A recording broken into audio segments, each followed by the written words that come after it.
Di luar, hujan deras terus mengguyur.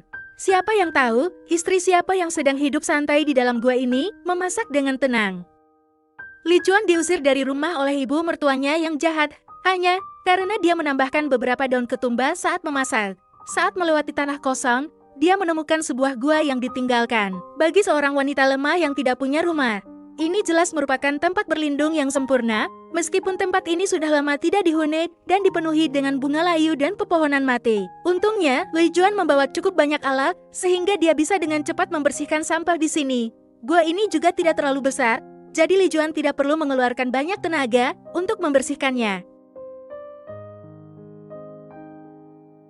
Setelah membersihkan tempat ini dengan tuntas, dia pergi ke tepi sungai yang tidak jauh dari situ, mengumpulkan beberapa batu datar, lalu matanya tertuju pada sarang rayap yang tak berdaya itu. Ini adalah bahan perekat terbaik di alam liar. Dengan cukup bahan bangunan, dia bisa memperbarui tempat tidur besarnya.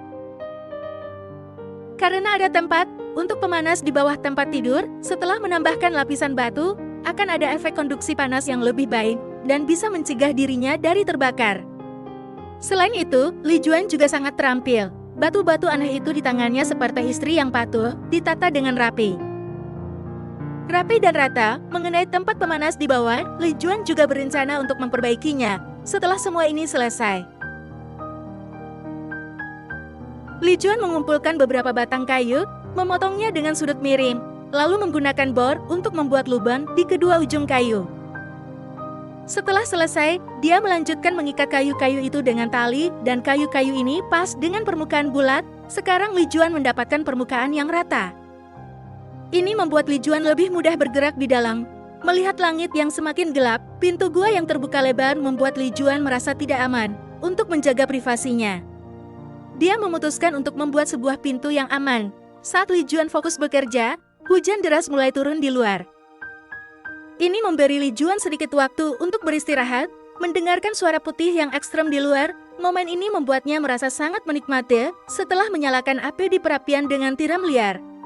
Dengan asap yang mengepul, di sini tidak ada kemewahan dan keramaian kota besar, hanya ada ketenangan alam yang lebih murni. Setelah beristirahat sejenak,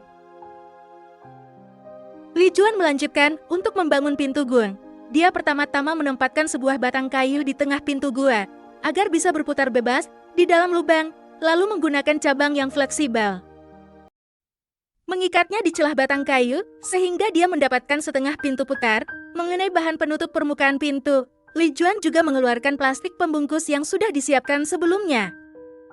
Bahan ini tidak hanya mudah dibawa, tetapi juga memiliki daya tahan panas yang baik dan pencahayaan yang cukup bagus.